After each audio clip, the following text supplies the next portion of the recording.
7, I said no to my Amish husband 6 weeks after giving birth. The women came the next morning. The kerosene lamp was almost gone, only a small yellow breath against the dark kitchen wall. I stood barefoot on the pine floor, cold seeping up through my heels, my 6-week-old daughter pressed close under a thin quilt that still smelled of milk and wood smoke. The cedar rocking chair behind me made a slow, tired sound without me touching it. Outside, fog pressed low against the window. I did not hear footsteps at first, only the feeling of being watched. I did not know yet that my one quiet no had already traveled farther than my voice ever had. And what came next, I had never told anyone. My name is Rebecca Amish, and this is the channel where I share quiet stories from a plain life that still lives in my memory. If you are listening from a place where the night feels long, stay close with me. Tell me in the comments where you are watching from, so I know I am not speaking into empty dark. The floor was colder than I remembered from any winter before. I held my daughter tighter, feeling her small breath against my collarbone, steady and unaware of anything beyond warmth. The cedar rocking chair stood near the stove, still and waiting, as if it had been listening longer than I had been awake. Outside the window, the fog moved in slow pieces, not rushing, not leaving. I remember thinking only of keeping her asleep. Then I saw them, 3 shapes near the lane, prayer caps pale against the gray morning. They were not close enough to knock yet, but I knew they were coming for me. In my corner of the community, mornings after a birth were never meant to feel like this. There were visits, yes, warm bread, soft voices, hands that knew how to fold cloth without waking a child. The ordnung shaped much of our days, but it did not explain moments like this, when care and watchfulness felt the same.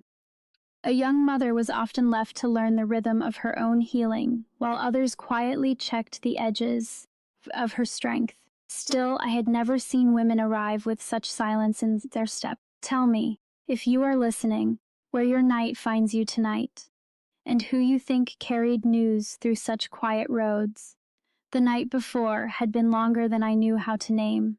My daughter woke every 23 minutes, as if the world itself could not settle. My husband sat near the table, his hands still rough from field work, his eyes low from exhaustion. The cedar rocking chair had become my place, back and forth until my body forgot where pain ended and sleep began. At some point, I said it without meaning to sound brave. I told him I was not ready for what was being asked of me. The words felt small in the air. He did not argue. He only looked at the floor and gave a slow nod, as if something had already been decided elsewhere. After that night, I began to notice how women carried stories that were never spoken directly.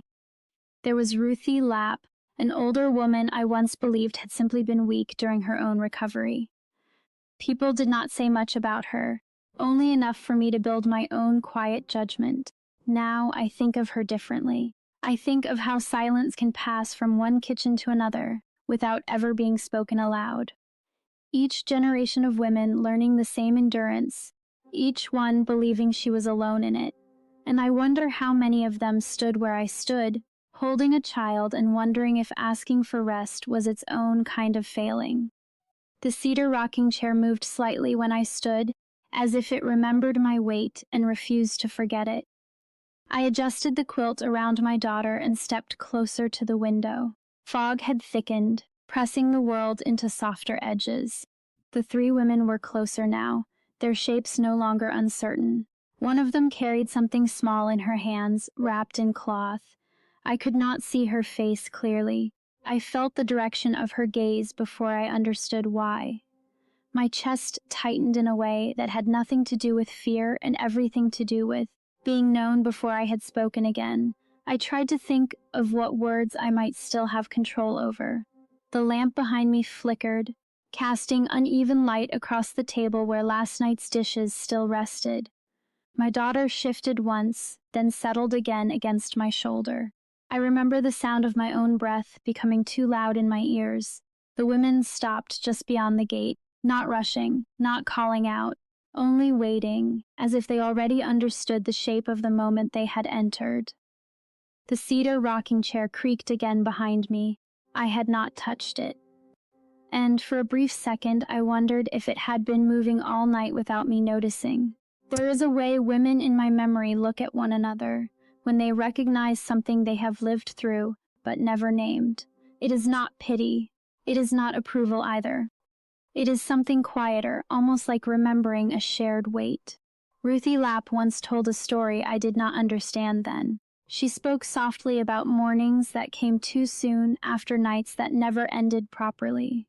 I had thought she was speaking of weakness. Now I see she was speaking of survival. The women outside my door were not strangers to that language. They were fluent in it, and I was only beginning to learn its shape. The knock did not come the way I expected. It was gentle, almost careful, as if the wood itself might be tired. My daughter remained asleep against me. The cedar rocking chair swayed once more behind my legs, slow and uncertain, though no one touched it. I stepped forward, one hand still holding the warmth of my child, the other reaching toward the latch. Through the fogged glass, I could finally see her face clearly. Ruthie Lapp stood closest to the door, and she was not alone. That was the moment I realized they had not come to ask questions at all. They had come because they already knew what I had said. The latch felt heavier than it should have.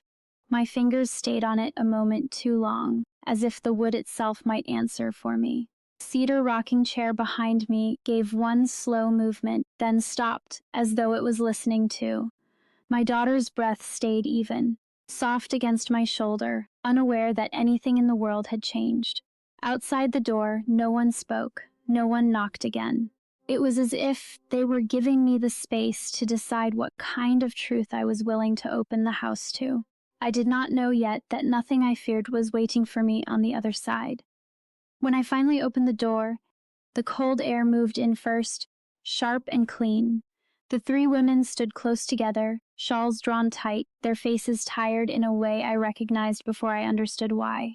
Ruthie Lapp stepped forward without hurry. In her hands was a cloth bundle, warm from something inside it. Behind her, another woman held a small jar of broth, still steaming faintly. No one looked angry, no one looked surprised to see me holding a child. It felt more like they had already lived this moment in their own homes, and were now returning it to me carefully, as something remembered rather than judged. We stood in the doorway without speaking for what felt like a long time. It was only the space of a few breaths. Then Ruthie said my name, not sharply, not with weight, just softly, as if checking that I was still there. The cedar rocking chair creaked again behind me, though I had not moved. I remember thinking how strange it was that the smallest sounds were the ones I could hear most clearly. She looked at my daughter, then back at me, and something in her eyes loosened like a memory finding its way back into her face. "We heard you said no," she said at last. Her voice carried no edge, only understanding. The words did not land like accusation, they landed like recognition. My throat tightened, because I had not told anyone beyond my own walls. Yet she was not asking me how I said it. She was not asking me to explain. The other women nodded once, almost in rhythm, as if the sentence belonged to all of them. And then I understood something I had not been ready to see. My silence had not stayed in my house. It had already been carried gently, from one woman to another. Ruthie stepped closer and placed the cloth bundle on my table. Inside were folded linens, still warm, still soft from careful hands. "We remember," she said simply. "We remember what it feels like." That was all. No punishment, no warning, no judgment. Truth, when it finally arrived, was not sharp at all. It was ordinary. A tired young mother, 6 weeks after birth, saying she was not ready for what came next. And women who had once stood in that same place, recognizing it before it became too late in their own lives. The fear I had carried began to feel misplaced, like something I had been holding alone for no reason. I think now about how easily I turned fear into certainty, how I believed silence meant distance, when sometimes it meant shared memory. Both things are true. The community held us, and the community pressed us forward. No single hand was heavy enough to name as blame, yet together they shaped the way we moved through our days. I also did not speak sooner. I also did not ask for more than I felt I was allowed to take. Ruthie Lapp was not there to correct me. She was there because she had once been corrected by the same quiet system, and she knew what it cost. As I stood there with my daughter, still warm against my shoulder, I realized how many rules are carried forward simply because they were never set down, not out of cruelty, but out of habit, and habit can feel like safety until it does not. Have you ever found yourself living inside something simply because every woman before you never questioned it? You can tell me in the comments. I read them slowly, and I think of each one as another voice at the same long table, sharing the same light. When they finally stepped inside, the cedar rocking chair made one last soft sound, then became still. No one spoke for a while after that, not because there was nothing to say, but because everything important had already been understood without being forced into words. Ruthie looked at me once more before leaving that morning, and I still remember the way the fog clung to her shawl as she turned away. Even now, after all these years, I can hear that same quiet in my kitchen when the world feels uncertain.